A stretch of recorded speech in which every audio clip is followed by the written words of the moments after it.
Okay, so what we're going to talk about today is the novel hypothesis that we live in a binary star system and that star core Zeus is the remains of the companion star of the Sun. And it blew up 4.6 billion years ago at the formation of the solar system.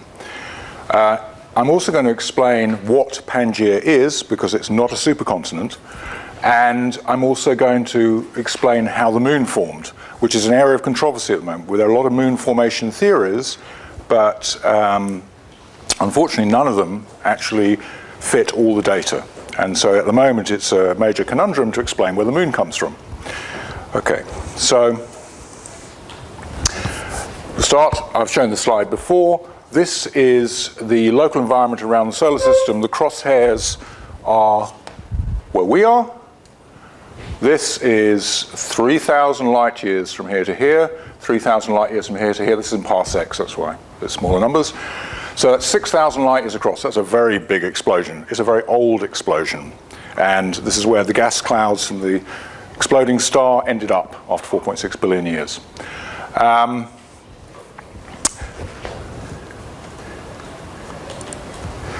Okay, today, Zeus is a cold object. It doesn't radiate much light. These are cooling curves. This is fairly well established for white dwarfs as they cool down. Now, heavy white dwarfs actually lose heat very slowly, so they are still visible, and that's why we can still observe them. But much smaller white dwarfs, that is degenerate matter, this is not a neutron star, this is not a black hole, it's just degenerate crushed matter. When it's about 10% of a solar mass, it's a body about the size, 2 or 3 times the size of Earth, and has enough time over 4 billion years to radiate almost away all its heat, so it's no longer visible. However, star core Zeus is a magnetic object. It came from a magnetic star, so it generates a radio frequency output. In addition, it's not totally cold, and recently a space telescope went up for detection of infrared. That's the Wide Field Infrared Survey Explorer, which is still in business under a new title, NEO-WISE. It looks for near-Earth objects. And in fact, at the center of the radio signal, you can find a hot object. Well, not that hot, but it's about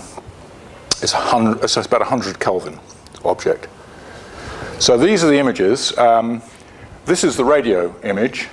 And there's actually 2 radio images here, and you can see they're not in the same place. And that's really interesting, because that means that you're looking at an object which is moving. But it's not moving because it's in a sort of a close orbit. It's because we're moving around the Sun. This is a parallax effect.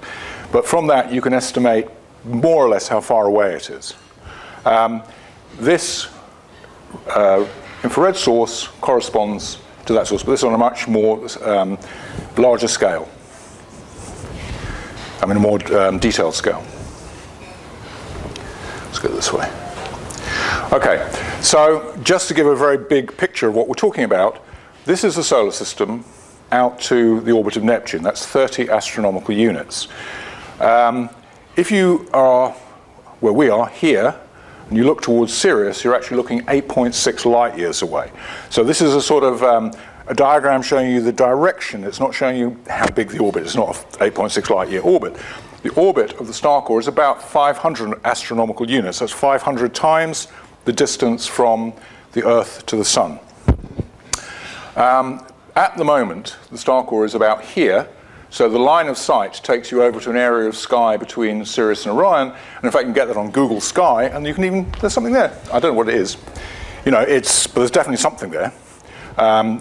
Maybe that is to do with the object. Now, when we finally observe star core Zeus, it's going to be a dark sphere, and it's going to be surrounded by a torus of dust. And it travels in a very eccentric, steeply inclined orbit. That means it's got a stretched out orbit like a comet, and is approximately perpendicular to the plane of the average orbit of all the planets of our solar system. The Sun and Zeus actually orbit each other, so our whole solar system is in motion, orbiting the common center of mass with Zeus and the Sun, because Zeus is the lighter body. We only wobble a bit, but over a 4,000-year period. The important point is that I think Zeus has got so close to the Earth from time to time, it's been responsible for serious geological changes on our planet. So not only did it get close enough to pull up mountains, it actually got so close it once ripped off the surface of our planet. And it's due back, 2372. So we're still going to be okay. We've got some time to make our plans. Right, this is a simulation, but it just gives you the idea. Right, well, this is actually 9 months speeded up. So what it's doing, I'll do it again so you can see what's going on. It's coming over the north pole of the sun approximately, and then it's crossing the Earth orbit just here. And it comes through very quickly. It's doing about 50 kilometers a second at that point. The reason the solar system is still sort of intact is because the forces are acting when it's coming on that side and that side are approximately the same. So it causes us to wobble, but we basically carry on in the same disk. But there's more modeling that needs to be done on that. So that's just a very basic introduction to what the concept's about. That is, we live in a binary star system. It's a binary star system with a condensed object, which is almost invisible, but it does have a radio signal, it does have a heat source. Now I'm going to switch onto a related subject. There's a lot of, one last one for those. Okay, all these titles I put in red are just to give you a sort of section break, so you know I'm changing subject. Okay, we're all generally familiar with the idea how the tides are formed. That is, the moon acts on the oceans. In fact, there's a tidal bulge on the same side as the moon and on the opposite side of the moon. And because the Earth rotates, the bulges actually get displaced. But the net effect is you generally get 2 tides a day, although there are some exceptions to that. But the important point, the general concept of the moon raising tides can be applied to a very much larger body getting close to the Earth. If you have very big forces, you can make mountains. And mountain ranges span the globe. No one has a good model of how they form. I mean, you can sort of maybe explain some volcanic activity in some small area and say you make a volcano. But to make mountains that cross the whole planet, you've got to have a sort of planet scale phenomena. And when mountain ranges appear, they tend to be associated with cataclysmic breaks in the geological record and the fossil record. And in fact, field studies show very strange things. You'll find big slabs of rock that have literally been lifted up and dropped down on top of other bits of rock. And the younger rock is below the older rock. It's hard to explain how that happened. So generally, it seems that there's some very powerful force involved in building mountain ranges. And this is just a little illustration. I mean, these are the sort of the well-known mountain ranges that span the whole planet. And the general idea is rather than, you know, 2 continents pushing together and pushing up a mountain, something from above is actually pulling the mountain out of the ground, effectively. And there's a real sort of laboratory experiment that you can do, which is Io, which is the innermost moon of Jupiter, has an elliptical orbit. And so during its orbit around Jupiter, sometimes it's closer to Jupiter, sometimes further away. So the moon is constantly being squeezed and pulled. And it has mountains, has mountain ranges. And they look very, very similar to Earth mountain ranges. Here's a picture. That was taken by the Galileo spacecraft, and I took that picture over Turkey. And they look very similar, I mean, the actual shape. Okay, I'm going to change subject again. Sorry, I'm giving you lots of different bits of information. I'm going to put them all together at the end. Okay, continents and oceans, oceans and continents. People just accept the fact we have oceans and continents, but it's something very strange. It's a very asymmetric planet we have. Why do we have these 2 platforms of rock? They're separated by approximately 5 kilometers. They're different materials. It's very strange. Generally, we think of land is only 30% of the whole planet, and that's simply because the continental platforms are actually, some of it is underwater. So in fact, the continental rock is about 50% of the Earth's surface, and the ocean floor rock is about 50% of the planet's surface. But the big question is how? Why did it happen? When did it happen? This is just a nice diagram pulled off the internet, but it helps you see where the bits of Pangaea are. This is the standard model of Pangaea, which you'll get in any textbook, it's accepted that at the end of the Permian, all the continents are clustered together in some arrangement like this, and that Pangaea is effectively 50% of the Earth's surface. The important thing also to understand is the South Pole is in Botswana, so it's about here. That's where it was. We know that from tylites, which is glacial till, which has been formed into rock at 250 million years ago. So it's some ancient glacial deposit. Now, this is the sort of standard plate tectonics idea of Pangaea. So it's sort of a bit of a mess. It's supposed to be just a random clustering. It just happened to occur by chance. Plate tectonics people will tell you that 1 billion years ago, 2 billion years ago, continents were moving around the planet. I'm saying that, in fact, there's something very special about Pangaea, the clustering of those continents. Okay, the assumptions that plate tectonics theory makes is, as I said just now, Pangaea has no special significance. It just happened that they all collided, all the continents collided into each other and formed some conglomerate continent before breaking up again. Plate tectonics theory also assumes that continents are moving all the time. It's a continuous process. It's generated from inside the Earth. Plate tectonics theory also assumes that continents are actually floating on some mobile layer in the outer mantle. And if you read any textbook now, they'll say it's about 8-10 centimeters a year, the movement. So you should be able to measure it. Now we look at the actual evidence. Okay, the idea is that the continents float on this thing called the asthenosphere, which is supposed to be fluid or semi-fluid. But when you look at seismic data, there's no fluid layer. It's all solid. There is actually no evidence of steady widening of oceans. We have lots of electronic equipment now, like very long baseline arrays, GPS, lots of measuring systems, and you can't detect consistent movement of continents. You can find lots of wobbles and changes of shape, but you can't find this continuous drift that we think should be happening. There is definitely some evidence that mantle plumes occur, but there's no evidence that mantle plumes are driving continents to move.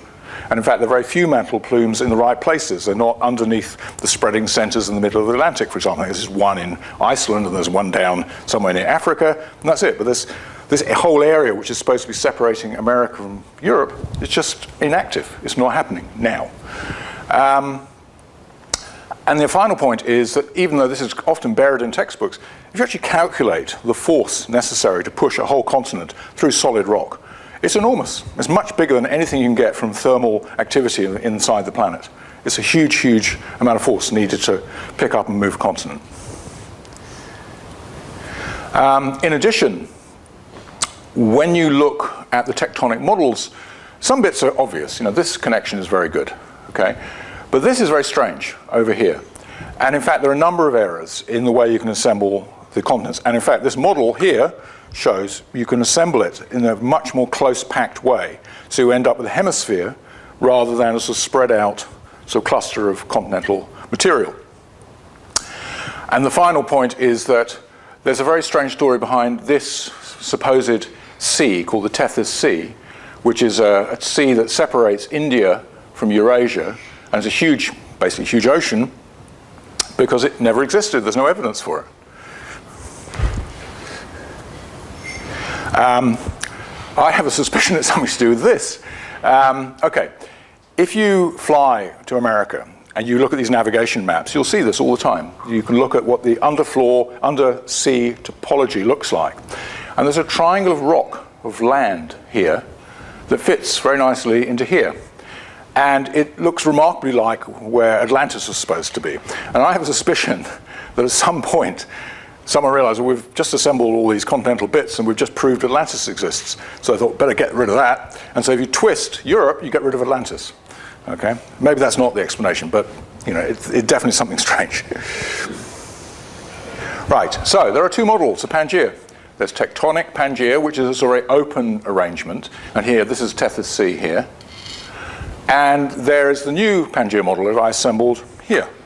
And you can absolutely assemble the continents very, very closely together. And the big breakthrough, and I'll talk about it in more detail, is that I realized that Spain and Sicily fit into Libya really well. And if that's like the key to then breaking the puzzle, and you can then start modeling all around that, and you find everything fits together beautifully.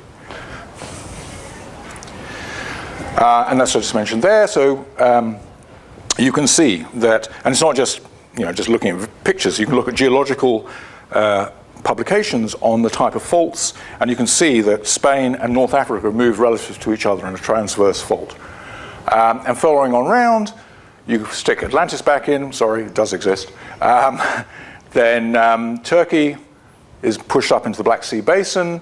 The Rift Valley was a very active fault that, in fact, there's a slip of land north-south along the Rift Valley of Africa. And basically, you can just assemble everything together. You get rid of the Mediterranean basin, and you end up with a hemisphere. And I won't dwell too long on these things, but I want to show you a few features. One is this area, the Caribbean, is always a mystery to tectonic people because underwater there's basically continental rock. And the deep basins there look like impact craters. Also, you can see that these blue arrows are showing the distance of travel from Pangaea, the new Pangaea model, to present arrangements. It's not a huge motion. If you go back to plate tectonics theory, you'll find continents going everywhere, driving all over the planet. So it's a relatively small movement to go from the new Pangaea model to the present arrangement.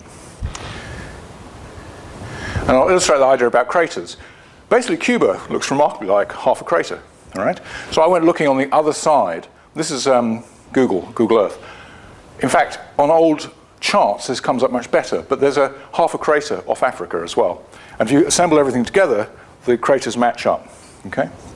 Now, this is not a high-speed asteroid impact. It's something different. It seems like huge chunks of rock, Earth rock, came in at quite low velocity and smashed into the planet. Okay? Okay, so I have the details there, and the fractures from this impact and the related impacts are probably what shattered Pangaea, because it's a big question. Pangaea was supposed to be a supercontinent, very 50-kilometer thick rock. Again, you need a lot of force to break something like that. But the critical idea is that the new Pangaea construction is the shape of a bowl. It's a hemisphere. And the continents do fit together very well.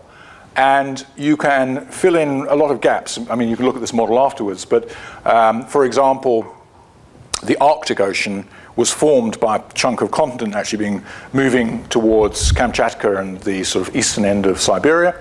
Tethys Sea doesn't exist in this model, don't need it. And that means that India is connected to Asia, and all the fossil information shows that's always been the case. So basically you get one continuous hemisphere. And the other thing is the Himalayas are quite interesting because they're basically almost like two bits of continent stacked on top of each other. And in fact, there's geological evidence for that as well.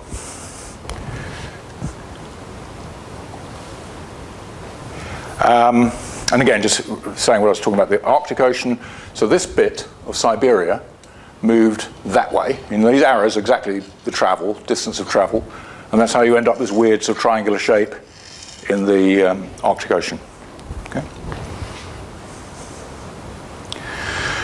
Okay, the other thing that's very interesting about this model is that if you leave Africa more or less in the same place and you build the new Pangaea, Botswana was where the South Pole was. And you look on the other side of the globe and you get to Hawaii on the other side. Now, Hawaii is a very strange place.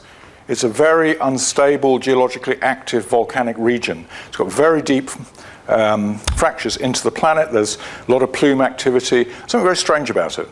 And this is probably where the main takeoff point from the moon actually happened.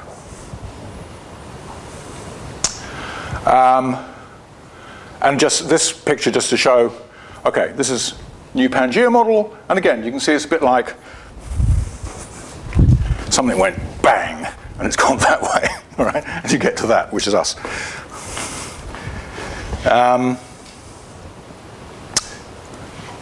Okay, so the big idea is New Pangaea was not a supercontinent. It was half the old crust of our planet. and the other half is missing. But it was never a continent. It was never something with an ocean basin, okay? So what I'm saying is there never was a Permian-Pacific ocean basin, all right? At the time of the Permian period, there was one continuous crust made of continental rock. Yes, there were oceans, but they were very shallow. And in fact, people never really think too deeply about, yes, you'll find marine fossils on land, but you'll never find marine fossils underwater. There's got to be an explanation for that. I mean, from that Paleozoic period, okay? So where did the crust go? That's the big question. Okay, I'm going to just quickly dwell on ocean basins mystery. Nobody knows how you make an ocean basin. No one's come up with a good theory. Half the surface of the Earth is made of ocean floor basalt, and it's not very old. It's up to 250 million years old. It's between 150 and 250 million years old, the rocks we can find. But the land, the granite, was at least 4 billion years old. I mean, we'd keep finding older rocks, but there's this huge difference in age. You find Paleozoic marine organisms on land, fossilized, but you don't find them on the ocean floor. And there's simply no evidence for ocean basins before the Mesozoic period. So basically, all ocean basins are strangely young. If you look at the fossils, you can't find any fossils that relate to deep water organisms until you get to the Mesozoic, because there wasn't any deep ocean basins. That's basically the explanation for the lack of those fossils. There's a strange thing about the beginning of the Triassic. I'm assuming we're talking geological periods here. So Permian, you have the Great Permian extinction, then you move on to the Triassic, okay? Okay, so the Triassic is a time when the land was very, very dry. There were no ice sheets. The seawater was twice as saline as today. It's very salty. But then over the next 50 million years, the ocean filled up and the seawater got less salty. Where did the water come from? There were no glaciers. Big question. We just don't know. And I love this. This is in fact, this is a 400 BC vase, which is in a museum in Moscow, which shows some astronomical object pouring water down on Earth. And that was some Greek mythology. I mean, that's not Zeus, that's someone else. Someone else can help me on that one. Okay, new subject again. Destruction of Pangaea. I mentioned it's a great big chunk of the planet. How did it get broken? It takes huge forces to break a continent. And the breaking of the supercontinent, so-called supercontinent, into fragments also coincides with the formation of mountain ranges. You also have this incredible flood basalt bleed of liquid magma in Siberia at the same time. These are coincident events, and no one's got a good explanation for this catastrophe. So it appears it's something to do with death from space. There are concentrations of unusual materials. You don't find asteroid impact materials, which are things like iridium and shocked quartz, but you do find a lot of strange heavy metals and fullerenes, which are associated with supernova debris. And in fact, if you go to Exeter in a museum there, you'll see these big nodules, which actually come from the Permian-Triassic interface, and they contain all sorts of weird things. They're also radioactive. They've got uranium in them, vanadium, all sorts of things. Some fallout happened at the time of this disaster. So the question is, who done it? In addition to the fracturing of the continents, the appearance of mountains bleeding out of basalt, something very strange happened to the rock strata. Now, this is a standard geological column, so we go down, and there's the Permian. So, sorry, this is going from the oldest to the youngest. Okay, sorry. So there's the Permian, there's the Triassic, and sorry, it's an American illustration, so that would be, we'd call it Carboniferous, this bit here. Okay, it's missing. All right, in most parts of the world, the Permian just doesn't exist. You jump straight from the Carboniferous to the Triassic. The whole strata is just gone. And so what that implies is not only did half the planet get ripped off, but the bit that didn't get ripped off also got shaved, you know. And so something very, very powerful was happening, you know, and this is a little illustration of Earth getting torn apart. And coinciding with all that geological drama, suddenly, you know, biological diversity just, boom, stopped. You know, so at the Permian extinction, pretty well everything died. And when people think about it, we say 95% of the species disappeared, but it's more like 99.9999% of all living things disappeared, and just a few survivors got through to then regenerate life on this planet.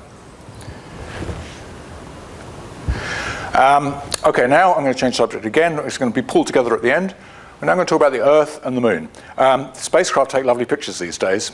So this one was taken from 204 million kilometers away by Mars Reconnaissance Orbiter using a camera, and that is us and the Moon.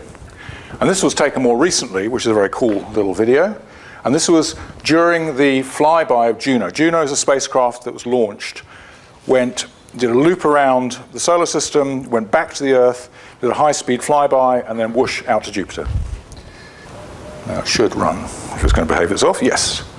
Now this is from the spacecraft, and you watch this. The spacecraft is flying towards Earth.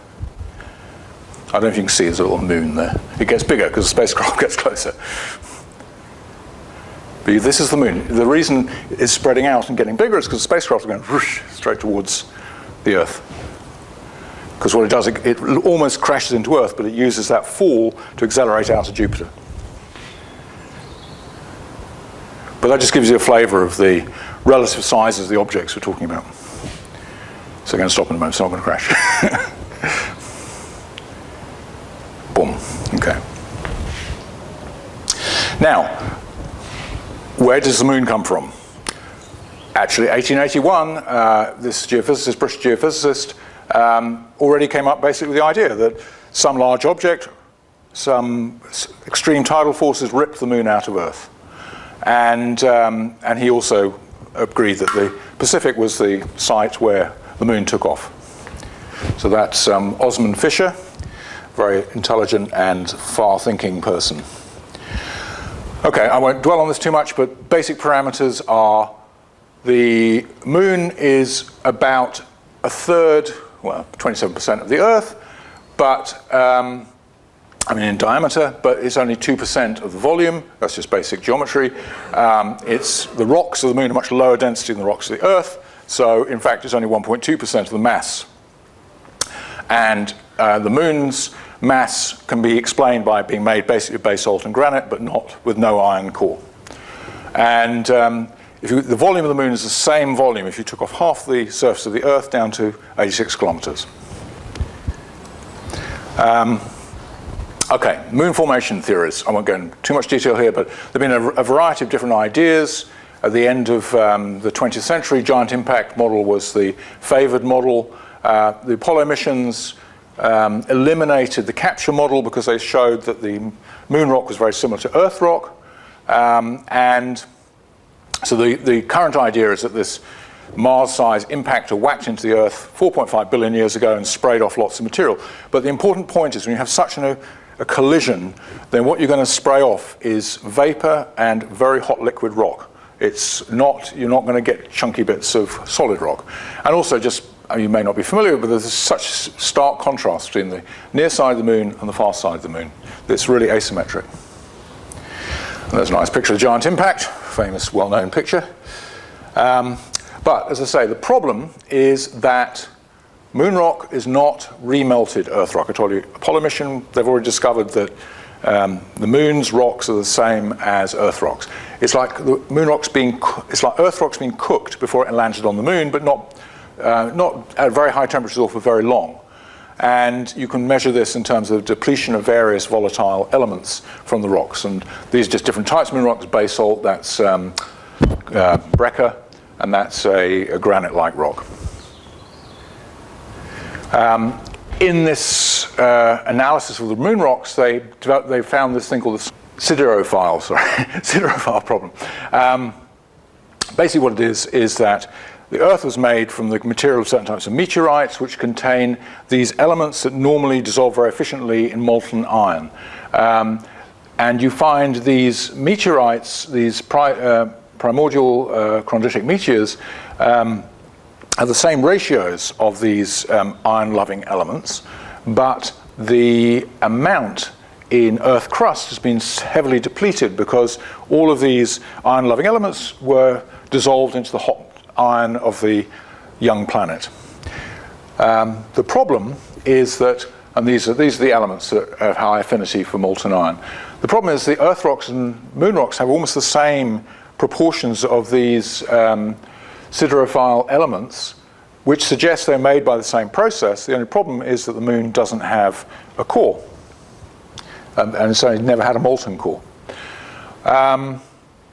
Okay, another problem. Lunar rocks are magnetized, but they're randomly magnetized, but there's no magnetic field on the Moon. And the best explanation for these magnetized rocks on the Moon is they're magnetized on Earth. And so by this year, I think there's pretty much a consensus that Moon rock equals Earth rock. I mean, it's the same stuff. And you can look at it in many different ways: oxygen isotope ratios, you can look at chemical composition of rocks, the process rocks went through to get created.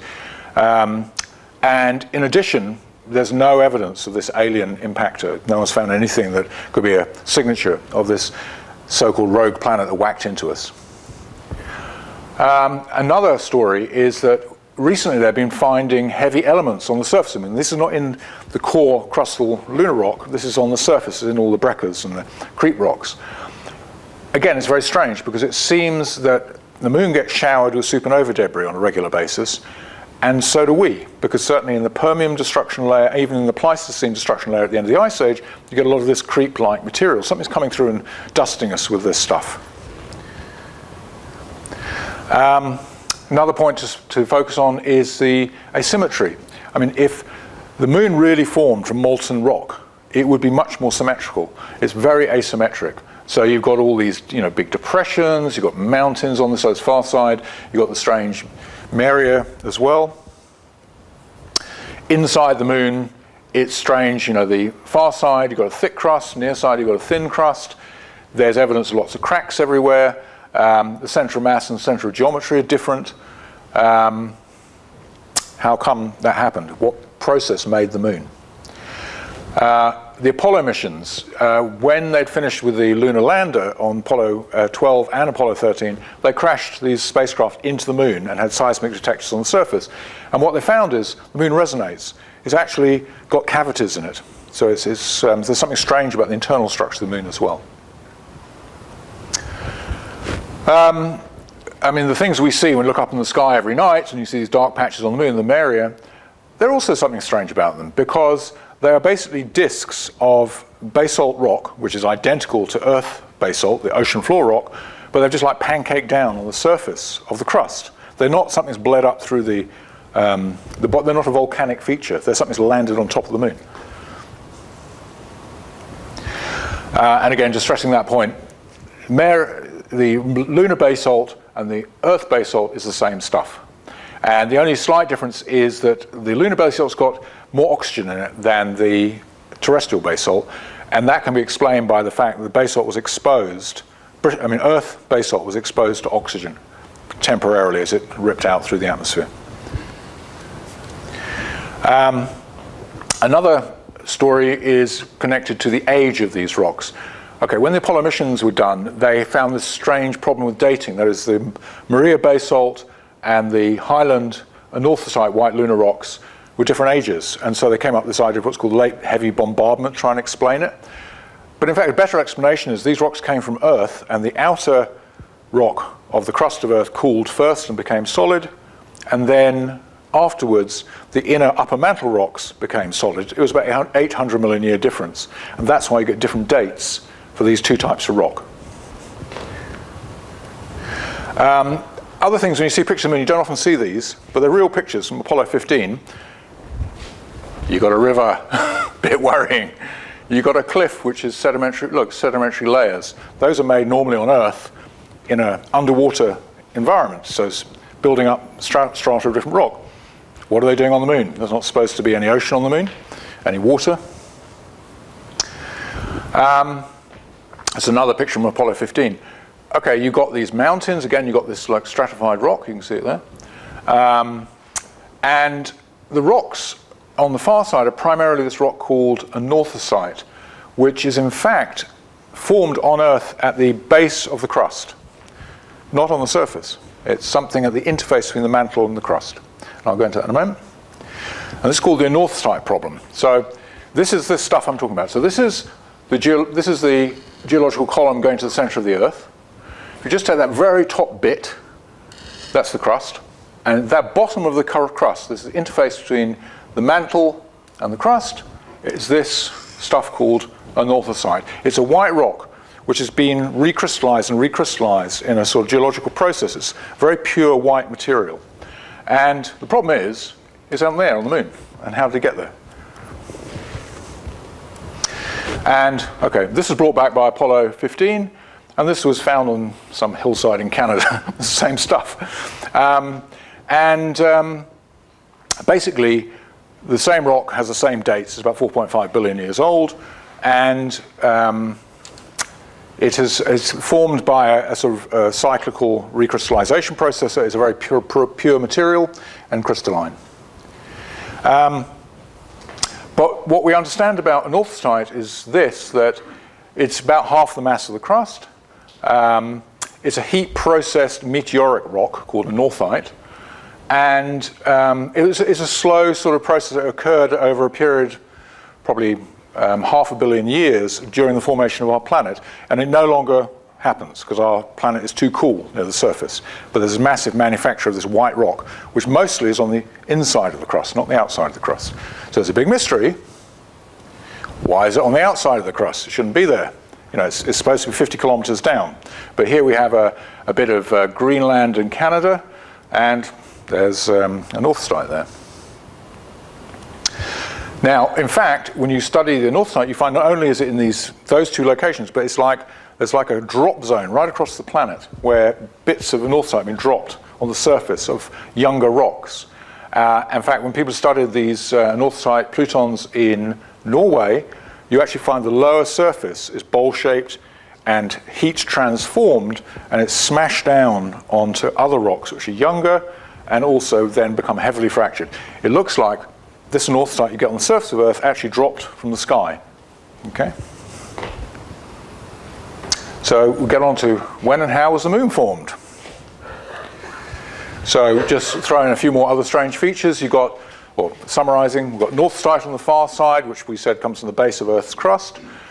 We've got strange features like this basin here, the Aitken Basin, which is like 6 kilometers on average below the surface of the moon.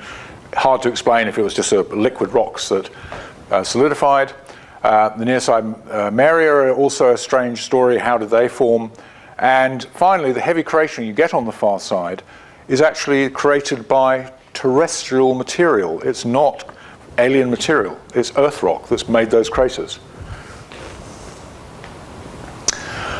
Then you get to this, which is something very strange. This was published in Nature a couple of years ago. You've got this strange square shape set of fractures in the near side of the moon. And this was discovered by two spaceships which were following the same path, and they could make very accurate measurements of the internal structure of the moon based on the gravity experienced by those spacecrafts. And so the data shows the moon is heavily fractured, faulted, and with strange cavities, and it's got a trapdoor for some reason. And in addition, there's a trapdoor on the near side, and on the far side you also get another square-shaped area. This is detected by the Clementine spacecraft, which is a high iron content zone on the far side. So there's some large-scale structure, internal structure on the moon as well. And finally, the thing that killed most of the other theories was this, that in the last 10 years, we're absolutely certain now there's water on the moon. And so all the other theories assume there's no water on the moon. So first is the anorthosite rock was made in a wet environment. The lunar basalt was made in a wet environment. You even get things like apatite, which is a high water content rock on the moon. You find water in volcanic deposits. You can launch probes at the moon's surface and you can get water flared up from the impacts. and it even has ice caps. So we really don't have another, we currently don't have a good model to explain all this data. There's another big problem. People assume generally the age of the moon is the same as the age of the rocks that you pick up on the moon. But there's a problem, because the more we understand about solar system dust, the more we understand the moon is probably a lot younger than we think it is, because you can calculate more or less how much dust should have accumulated in 4.5 billion years on the surface of the moon. And when they first did these experiments, they thought maybe got their calculations wrong, because they landed the Apollo spacecraft on the moon and they found 1 to 5 centimeters of dust, or I mean on average about 5 centimeters of dust on the whole of the moon. But when you now go to other solar system bodies, you find there's a meter of dust. So like on Phobos and Deimos and various asteroids, there's a meter of dust on these objects, which suggests that the moon is 20 times younger than a lot of these other bodies in the solar system. So the big question is, how old is the moon? You see hardly any dust here. Look, there's a footprint. There's no dust. The guys have been driving around in it. They're not wading through deep deposits. I mean, the evidence stacks up that the dust accumulation suggests 250 million years for the age of the moon. It coincides with the Permian mass extinction, the end of the Paleozoic era, age of the oldest basins, ocean floor rocks. How can all this be the case? So I'm suggesting this. Now this is, I didn't do this, this is on the internet. It's a very good new simulation program, which is almost a game. And there's a guy called Shinana Games who actually played with it, and it's really cool. And this, his idea is he put Earth within the Roche limit of Jupiter and see what happens. And this is a real physics model. It works. And we see what's happening is the surface of the Earth is being ripped off. If you put Earth close to Jupiter, that's what happens. And that's how the moon formed. That's how the ocean basins formed. Except it wasn't Jupiter. It was something else. It was this star core that did it. But this is real physics. It's not a fantasy. Okay. So the basic idea is the caesarean moon birth.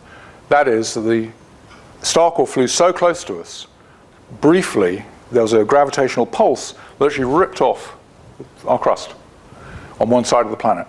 It happened 250 million years ago and had a catastrophic effect on us.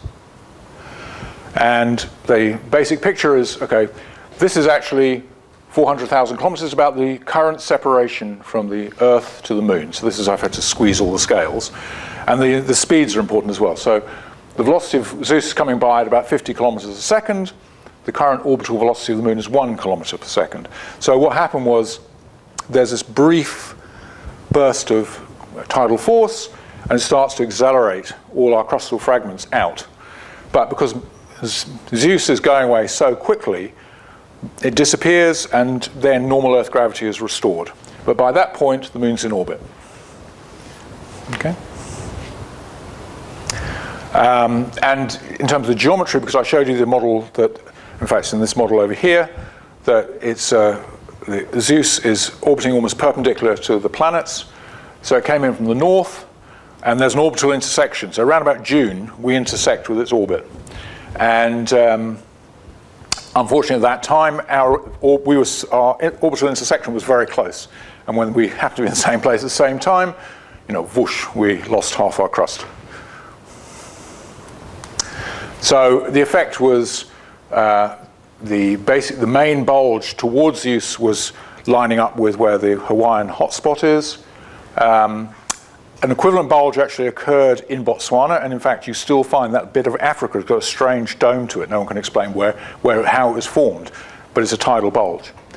And this whole process was responsible for cracking the crust. And so what we consider is actually Pangaea is the remaining part of the crust which had been broken. And the important thing is that 1 million kilometers, you have no gravity at the surface of Earth. When you get to 400,000 kilometers, you get negative gravity. So basically mountains can fly, everything can fly. Everything falls off the planet. So basically our planet was peeled. It's like take a hard-boiled egg, pull off the shell. That's what happened.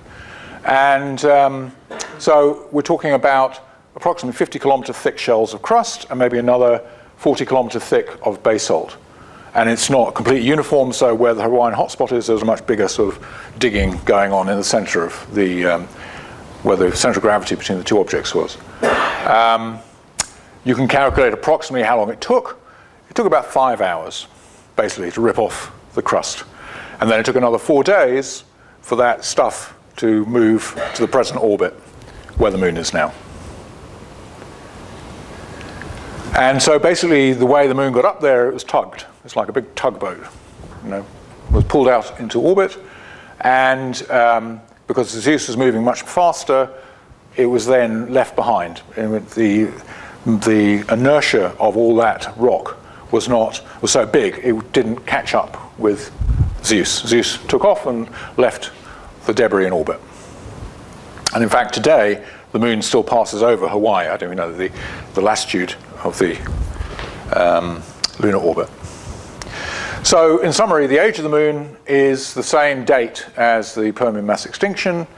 The difference in age between basalt, the lunar basalt and the lunar highlands is just to do with the difference in time when the crust of Earth solidified. So the outer crust, you know, solidified first, then the upper mantle solidified 800 million years later. And it explains many things about the Earth as well. So age of the ocean basins, age of the land. And so, in conclusion, Zeus performed a caesarean on Mother Earth to give birth to the moon. That's the theory. Very straightforward. And one last thing, a prediction. If I'm right, we're going to find Permian fossils on the moon. I didn't do a very good photoshopping because it would end up on the internet and everyone would say, they found them already. All right. So, thank you very much for listening, and I hope I've opened your minds.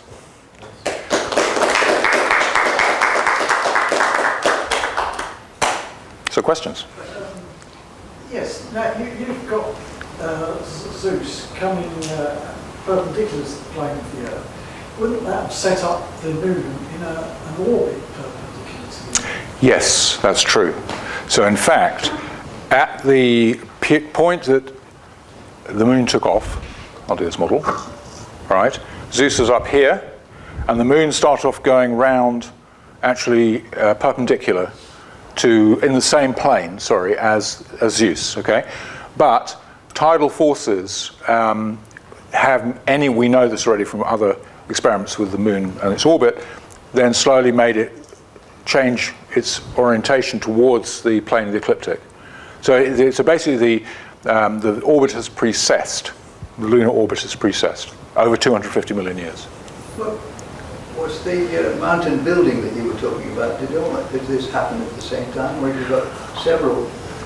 There have been several mountain building events, but there's definitely a very active mountain range formation at the end of the Permian. Suddenly these mountain ranges form. And in fact, there's another period of mountain building at the end of the Pleistocene. So just at the end of the Ice Age, there's evidence of change of topography of mountains as well. And in fact, there's a very good book that was written, I don't know, 20 years ago now, called The Earth Nearly Died. And in that book, they detail, in fact, I actually, I quote them heavily in my book, Star Course Use, because it's very good data. It's just saying, but they were focusing on the end Pleistocene story, but I was saying this is something general.